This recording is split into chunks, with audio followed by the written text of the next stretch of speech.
আজকে বানাচ্ছি মচমচে চিকেন পপকর্ন। আমার হাতে বানানো এই চিকেন পপকর্নগুলো অনেকক্ষণ ধরে মচমচে থাকে আর খেতেও ভালো রেস্টুরেন্টের চিকেন পপকর্নের চাইতে অনেক বেশি টেস্টি হয়।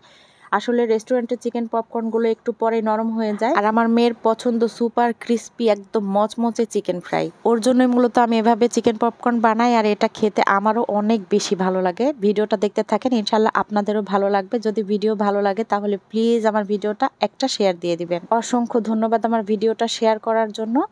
চিকেন পপকর্ন বানানোর জন্য আমি আজকে এখানে একটা মুরগির বুকের মাংস কেটে নিয়েছি ছোট ছোট পিস করে, আর এগুলোকে ধুয়ে আমি একটা চালনির মধ্যে পানি ঝরিয়ে নিয়েছি। মুরগির হাড় ছাড়া পিসগুলোকে এখন আমি একটা এয়ারটাইট বক্সের মধ্যে নিয়ে 1 টেবিল চামচ করে দিয়ে দিয়েছি আদা রসুনের পেস্ট, 1 চা চামচ গরম মশলার গুঁড়া আর স্বাদ মতো লাল মরিচের গুঁড়া, 2 টেবিল চামচ পরিমাণ দিচ্ছি সয়া সস, 1 চা চামচ লেবুর রস, 1 চা চামচ গোলমরিচের গুঁড়া আর স্বাদ মতো দিয়ে দিচ্ছি লবণ। সয়া সস না থাকলে 1 টেবিল চামচ লেবুর রস দিয়ে দিলেই হবে। তারপর সব মশলাগুলোকে চিকেন পিসের সাথে খুব ভালোভাবে নেড়ে চেড়ে মিক্স করে নিচ্ছি। সব কিছু মিক্স করা হয়ে গেলে এর উপরে দিয়ে দিচ্ছি কিছু ময়দা। এখানে প্রয়োজন অনুসারে ময়দা নিতে হবে চিকেনের পরিমাপ অনুযায়ী, যাতে করে চিকেনগুলো খুব ভালোভাবে শুকনোভাবে কোট হয়ে থাকে। তারপর যে পরিমাণ ময়দা নিয়েছি তার 3 ভাগের 1 ভাগ পরিমাণ নিতে হবে চালের গুঁড়া। আমি এখানে শুকনো যে চালের গুঁড়া কিনতে পাওয়া যায় সেই চালের গুঁড়াটাই ব্যবহার করেছি। এই চালের গুঁড়া দেওয়ার কারণে কিন্তু এই চিকেন পিসগুলো অনেক বেশি মচমচা হবে। প্রথমে চামচ দিয়ে চিকেন পিসের সাথে সব কিছুকে একটু ভালোভাবে মিশিয়ে নিচ্ছি, আর তারপর বক্সের ঢাকনাটা বন্ধ করে খুব ভালোভাবে বক্সটাকে ঝেঁকে চিকেন পিসগুলো ময়দা আর চালের গুঁড়ার সাথে মিক্স করে নিচ্ছি। বক্সের মধ্যে সব কিছু মিক্স করলে আরেকটা সুবিধা হচ্ছে যে চিকেন ভাজার পরে যদি কিছু থেকে যায় তাহলে এই বক্স ধরে ডিপ ফ্রিজে সংরক্ষণ করে আবার যখন খুশি বের করে ভাজা যাবে।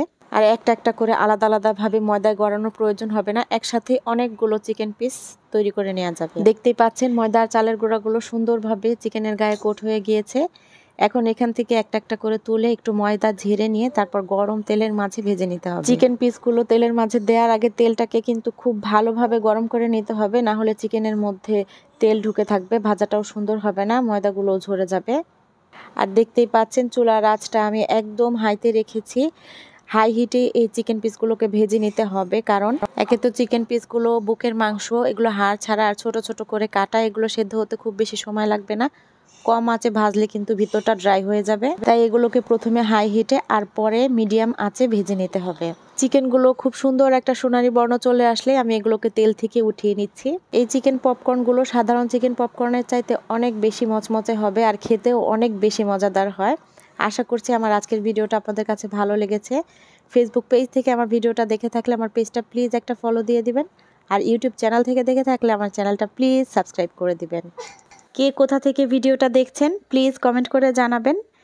এতক্ষণ আমার ভিডিওটা দেখার জন্য অসংখ্য ধন্যবাদ। আমার আজকের ভিডিওটা এখানেই শেষ করছি। দেখা হবে ইনশাআল্লাহ পরবর্তী ভিডিওতে অন্য কোনো আয়োজন নিয়ে।